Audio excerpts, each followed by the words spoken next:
सुबह मोदी जी 7 साल के बाद चाइना की ऑफिशियल विजिट पर गए थे और अभी रिसेंटली इंडिया चाइना की डायरेक्ट फ्लाइट भी शुरू हो गई। अभी एकदम से इंडिया चाइना की रिलेशन कैसे सुधर रहे हैं? क्या इसके पीछे यूएस का दबाव है या इसके पीछे कुछ और ही कहानी है? सब कुछ समझते हैं आज के वीडियो में। So hi, my name Rishabh Jain. So let's deep dive into it.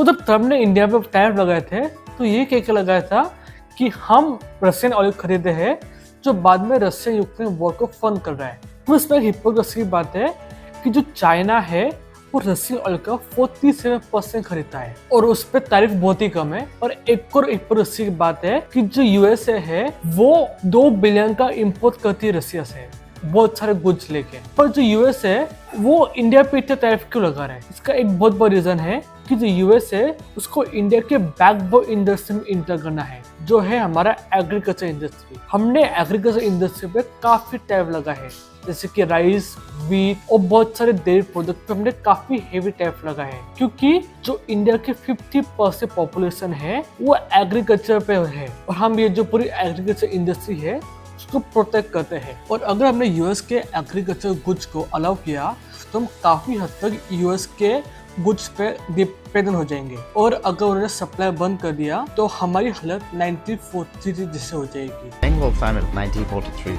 was one of the worst tragedies in modern history. It claimed the lives of millions of people, leaving behind a legacy of pain and suffering that still resonates in India today.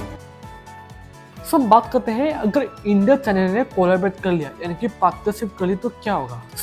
आप सबको पता ही है जो China है वो एक manufacturing hub है।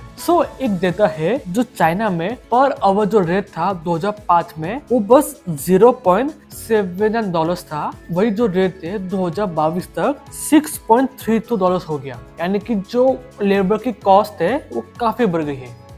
इससे जो लो मार्जिन मैन्युफैक्चरिंग गुड्स है वो चाइना की जगह कई और जा रहे हैं। तो चाइना भी समझदार है, चाइना ने सोचा कि हम जो हाई मार्जिन मैन्युफैक्चरिंग गुड्स को करेंगे, जैसे कि automobile, semiconductor, specialised industrial goods. अब सवाल है जो लो मार्जिन मैन्युफैक्चरिंग गुड्स है इनको कहीं तो मैन्युफैक्चर करना पड़ेगा क्योंकि इनकी डिमांड अभी भी है।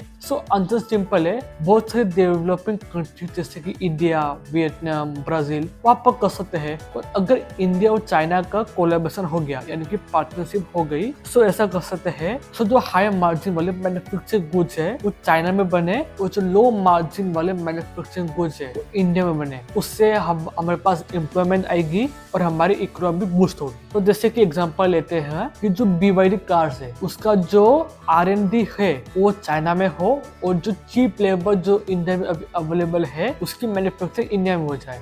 इससे चाइना का भी फायदा और इंडिया का भी फायदा। और देखिए कि दोनों का जो कंबाइंड मार्केट है यानी कि जो दोनों की combined population is close to 3 billion people, यानी कि ऑलमोस्ट वर्ल्ड की 35% पॉपुलेशन का मार्केट है। पर हम इसमें यूएस को पूरा कंप्लीटली इग्नोर भी नहीं कर सकते क्योंकि हम यूएस को ऑलमोस्ट 118 बिलियन का एक्सपोर्ट करते हैं, जिसमें हमारा 45 बिलियन का सरप्लस है। और हम यूएस को हमारे आईटी एक्सपोर्ट का एक मेजॉरिटी पोर्शन ज्यादा यूएस को देते हैं। हम यूएस को हमारे 40% फार्मा एक्सपोर्ट करते हैं और हम बहुत सी चीजें यूएस को बहुत बड़े मात्रा में उनको एक्सपोर्ट करते हैं। और एक और चीज है, हम यूएस से काफी सभ्य जैसे कि गूगल, व्हाट्सएप, ChatGPT ऐसे बहुत सारे हम उनके चीजें यूज करते हैं। तो इसीलिए हम यूएस को पूरा कंप्लीटली इग्नोर नहीं कर सकते। इंडिया चाइना की पार्टनरशिप सिर्फ सुनने में अच्छा लगता है पर हम हिस्ट्री को नहीं भूल सकते, क्योंकि जब इंडिया में हिंदी चीनी भाई भाई का नारा लग रहा था उसी बीच चाइना ने इंडिया पे वॉर कर दिया था और हमारे काफी बॉर्डर डिस्प्यूट भी रहे चाइना के साथ। और इसी कारण हमने चाइना के काफी सारे ऐप्स को भी बैन किया है। और जो चाइना है वो पाकिस्तान को हमेशा सपोर्ट करता है। जैसे अभी जब ऑपरेशन सिंदूर हुआ था चाइना ने हर जगह पाकिस्तान को सपोर्ट किया था और उनको यूएन भी बचाया था। तो इसीलिए हम चाइना पे कम्प्लीटली ट्रस्ट नहीं कर सकते। इन कंक्लूजन इंडिया के लिए सबसे अच्छा ऑप्शन ये होगा कि वो यूएस और चाइना के साथ स्ट्रैटेजी बैलेंस रखे ताकि इंडिया को लॉन्ग टर्म बेनिफिट हो। So tell us in the comment section कि क्या होगा। So see you next time, till then bye bye.